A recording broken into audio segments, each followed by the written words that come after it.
और आपको बता दें कि प्रधानमंत्री आज बाड़मेर में हैं और यहां स्टूडियो में रविंद्र सिंह भाटी मेरे साथ मौजूद हैं। बहुत बहुत स्वागत आपका रविंद्र सिंह भाटी। बहुत बहुत धन्यवाद। तो जरा ये बताइए कि अकेले चलूंगा, इंडिपेंडेंट कैंडिडेट पहले आप थे, आपने विधानसभा का चुनाव लड़ा और अब एक बार फिर से आप चुनावी मैदान में, अकेला चलने की आदत क्यों है? मैं आपको बताना चाहूंगा कि रविंद्र अकेला नहीं है। रविंद्र के साथ 36 कौम के वो लोग हैं, बाड़मेर, जैसलमेर और बालोतरा की जनता है, जिसके भरोसे पे मैं विधानसभा तक पहुंचा और मुझे पूरा विश्वास है ये तमाम लोग मुझ पे विश्वास जताएंगे और आने वाले चुनाव में ऐतिहासिक वोटों के साथ में जिताएंगे। रविंद्र सिंह भाटी, मैं आपके बारे में पढ़ रहा था, एबीवीपी चुनाव लड़ना चाहते थे लेकिन आपको टिकट नहीं मिला, फिर आपने बीजेपी से टिकट मांगा एमएलए का, वो नहीं मिला। क्या कारण था? जब इतने लोग आपके साथ थे, स्टूडेंट टाइम से ही आप पॉलिटिक्स कर रहे हैं, तो ऐसा क्या रीजन? राजनीतिक जीवन में कई सारे उतार चढ़ाव आते हैं, पर टिकट नहीं मिल पाया, वो एक अलग बात रही। मैं धन्यवाद देना चाहूँगा उन तमाम लोगों को जिनकी वजह से मुझे नहीं मिल पाया, उनकी वजह से मैं निर्दलीय जीत पाया, मैं धन्यवाद देता हूँ। और साथ ही साथ में जनता का साथ और सहयोग हमेशा मेरे साथ में रहा, मैं उस जनता का हमेशा आभारी हूँ। अच्छा, जरा ये बताइए कि हमने सुना है नाक में दम कर रखा है, बीजेपी के भी, कांग्रेस के भी, और यहां तक कि भजनलाल शर्मा जो हैं खुद डिप्टी सीएम और आज तो प्रधानमंत्री भी बाड़मेर पहुंच रहे हैं।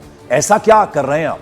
सब मैं सबका स्वागत करता हूं बाड़मेर की उस धन्य धरा पे, थार की धरती पे, पर मैं मेरा काम कर रहा हूं, जनता के बीच में रह के मुझे जो काम करने हैं मैं वो काम कर रहा हूं। बाकी सब लोग अपने अपने काम कर रहे हैं, सबको शुभकामनाएं देता हूं। अच्छा, जरा ये बताइए, एक मास्टर स्ट्रोक के बारे में आपकी बात हो रही है कि कॉन्स्टिट्यूएंसी छोड़कर आप गुजरात और महाराष्ट्र का दौरा करके लौटे हैं, उसके वो मास्टर स्ट्रोक जो है जिसके बारे में चर्चा हो रही है, जरा वो हमारे दर्शकों को बताएं। मैं आपको बताना चाहूँगा कि मैं बेसिकली मारवाड़ क्षेत्र से आता हूँ, जहाँ के मारवाड़ी देश के अलग अलग कोने में अपने व्यापार कर रहे हैं। मैं उन तमाम भाइयों से आशीर्वाद लेने के लिए गया था। मैं सूरत, अहमदाबाद, पुणे, हैदराबाद, बेंगलोर, चेन्नई, इन तमाम लोगों से ये अपील करने गया था कि बदलते हुए बाड़मेर के लिए आप सभी को आगे आना होगा, आगामी लोकसभा चुनाव में मुझे आशीर्वाद देने के लिए आना होगा। और उन्होंने विश्वास दिलाया कि हम आने वाले समय में आपके साथ पूरे तरीके से लगेंगे और आप पे आशीर्वाद। भाटी साहब, जरा बताइए, आपके यहाँ के एक एमपी हैं, वो तो बड़ी बात कह रहे हैं, वो कह रहे हैं हमारा लड़का बिगड़ गया है, वापस आएगा, कहीं ना कहीं उन्हें उम्मीद है। जरा उनका नाम भी बता दीजिए और वो कौन है जो आपके बारे में ऐसा क्लेम कर? देखिए, वो बड़े लोग हैं, मैं कुछ नहीं कह सकता, मैं उम्र में काफ़ी छोटा हूँ, मेरी जितनी उम्र ही नहीं है, उनसे ज़्यादा तो उनको पॉलिटिकल एक्सपीरियंस है, तो वो जो कहे, उनको ठीक लगे वो करें। मैं मेरा काम कर रहा हूँ, आने वाले समय में जनता का आशीर्वाद के साथ में मैं जल्द ही आप सभी के बीच। अच्छा, जरा ये भी बताइए कि अगर चुनाव जीत गए तो क्या पाला बदल भी सकते हैं, आप कहीं जा सकते हैं? इस तरह की भी आपके बारे में कहा जा रहा है कि ऐसा नहीं है, आखिरी लम्हे पे, आखिरी मोमेंट पे आप कुछ कदम उठा सकते हैं उस तरह? मैं आपको बताना चाहूँगा कि हमेशा जनता का जो आदेश रहा है वो मेरे लिए सर्वोपरि रहा है। आने वाले समय में भी जो जनता का आदेश रहेगा, रविंद्र उस पर खरा उतरेगा। अच्छा, तो ये बताइए ना कि ऐसी क्या नाराजगी है? हमने ये भी सुना कि अशोक गहलोत की भी नाक में दम करके रखा था, 70% रिजर्वेशन की आपने बात लगातार उनको चैन से सोने नहीं दिया। तो कांग्रेस में आपको ऐसी क्या लगता है कि आपने कांग्रेस का दामन नहीं थामा? और बीजेपी, चूंकि आप पहले आना चाहते थे, कोशिश भी आपने की, अपने स्टूडेंट दौर में किया, लेकिन इंडिपेंडेंट आप जीते और फिर से आप जब एमएलए बने तो इंडिपेंडेंट जीते, तो क्या नाराजगी थी कुछ?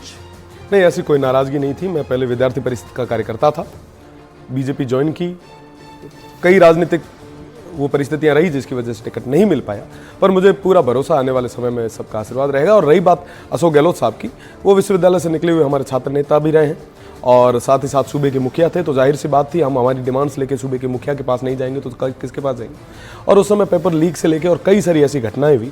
फीस का एक बहुत बड़ा मूवमेंट स्टूडेंट टाइम में जब मैं अध्यक्ष था तो हुआ, उस समय मुख्यमंत्री जी अशोक गहलोत साहब थे, तो हमने हमारा काम किया, वो अपना काम कर रहे थे। अच्छा, ये बताइए जरा, आज कुछ इस तरह की अटकलें हैं, मानवेंद्र सिंह जो हैं वो बीजेपी में शामिल हो सकते हैं, तो आपको लगता है उससे कहीं ना कहीं चुनाव में प्रभाव पड़ेगा, आप पर कुछ किसी तरह का प्रभाव पड़ेगा? वो मेरे बड़े भाई हैं और उनका जो भी निर्णय रहेगा, निजी निर्णय है, वो कुछ भी करें, हमेशा हमारी शुभकामनाएं उनके साथ रहें। तो ये बताइए ना रविंद्र सिंह भाटी जी कि जब सब भाई हैं, जब किसी तरह की कोई नाराजगी नहीं, आप कह रहे हैं कि अशोक गहलोत भी आपके बड़े हैं, प्रधानमंत्री का स्वागत है बाड़मेर में, आप ये कह रहे हैं, तो नहीं लगता आपको कि अगर किसी पार्टी से आप चुनाव लड़ते हैं तो ज्यादा बल मिलता है और ज्यादा आप काम कर पाएंगे? इंडिपेंडेंट जो है, कहीं ना कहीं अकेले तो है ना?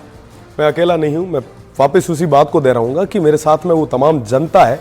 और साथ ही साथ मैं बताना चाहूँगा कि सदन के अंदर जहाँ एक तरफ पक्ष बैठता है, दूसरी तरफ विपक्ष, उनके बीच में अगर मजबूती से अगर बात रखना चाहो तो इंडिपेंडेंट रख सकता है। पक्ष और विपक्ष को एक हद तक कहीं ना कहीं रुकना पड़ सकता है, पर निर्दलीय मजबूती से बात रख सकता है। हर पार्टी का कोई ना कोई मैनिफेस्टो होता है, उसमें बड़ी बड़ी बातें, बड़े बड़े दावे किए जा सकते हैं, जाते हैं, और कुछ पार्टियां तो क्लेम भी करती हैं जब चुनाव आते हैं कि हमने ये वादे पूरे किए।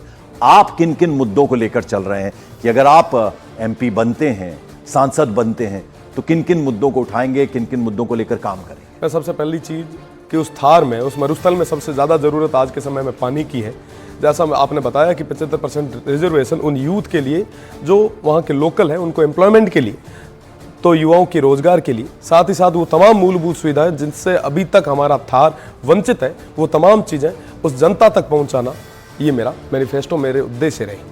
प्रधानमंत्री देखिए स्टार प्रचारक हैं बीजेपी के, और जहां भी जाते हैं वो बाजी पलट कर रख देते हैं। उनका जो जादू की छड़ी है जब वो चलती है, तो कहीं ना कहीं डर है इस बात का कि जो युवा जब उनको सुनने आएंगे तो प्रधानमंत्री की बात में दम होता है। और हमने कई चुनावों में देखा, और अब तो बीजेपी की सरकार भी है राजस्थान। मैं प्रधानमंत्री जी का स्वागत करता हूं, पर मुझे बाड़मेर, जैसलमेर और बालोतरा की जनता पे भरोसा है। वो इस बेटे पे विश्वास जताएंगे, इस भाई पे विश्वास जताएंगे, और आने वाले समय में मुझे सेवा करने का मौका देंगे। तो आपको लगता है प्रधानमंत्री जिस तरह से देश पिछले 10 सालों में आगे बढ़ा है, बीजेपी बातें करती हैं, प्रधानमंत्री को लेकर बातें होती हैं, और बहुत सारे काम हुए हैं बीजेपी के राज में, आप उससे एग्री करते हैं कहीं ना कहीं? देश के अंदर कई सारे बदलाव उन्होंने लाए हैं, इस चीज़ से कोई कौतूहल नहीं है, कोई डिनाई नहीं कर सकता। पर मैं अगर बात करूं बाड़मेर, जैसलमेर और विशेषकर बालोतरा, उस क्षेत्र की, उस थार की, उस पश्चिमी क्षेत्र की, तो वहां तक आज भी मूलभूत सुविधाएं नहीं पहुंची। चाहे पक्ष हो चाहे विपक्ष हो, सब बारी बारी से आए, पर हमारे लोगों की आवाज़ को हमेशा दबाया गया।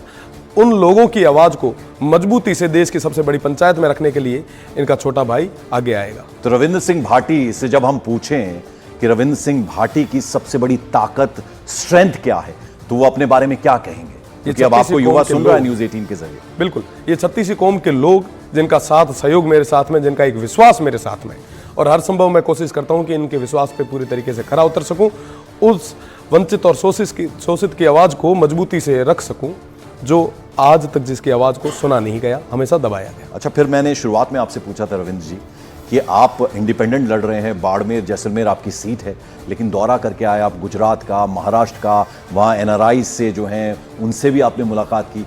इसकी वजह क्या है? यहाँ क्या हम इससे सेंस करें?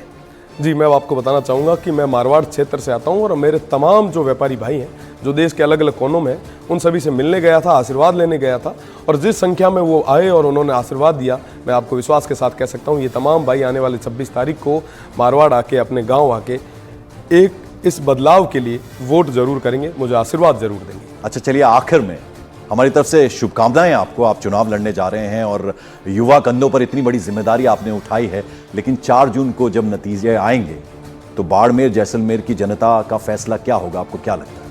मुझे पूरा भरोसा है बाड़मेर, जैसलमेर और बालोतरा की जनता मुझ पे विश्वास जताएगी, अपने बेटे, अपने भाई रविंद्र को सेवा करने का एक मौका जरूर देगी, और आने वाले 5 साल बाद की स्थिति में आपको आज भी बता दूं कि हम एक लिस्ट लेके बैठेंगे, मैं बताऊंगा कि साहब ये स्थितियां थी और वर्तमान समय में मैंने ये काम करवाए। चलिए रविंद्र सिंह भाटी, हमारी तमाम शुभकामनाएं आपको, और न्यूज़ 18 इंडिया मॉर्निंग प्राइम में आप हमारे मेहमान बनकर आए, बहुत बहुत शुभकामनाएं और बहुत बहुत शुक्रिया यहाँ आने।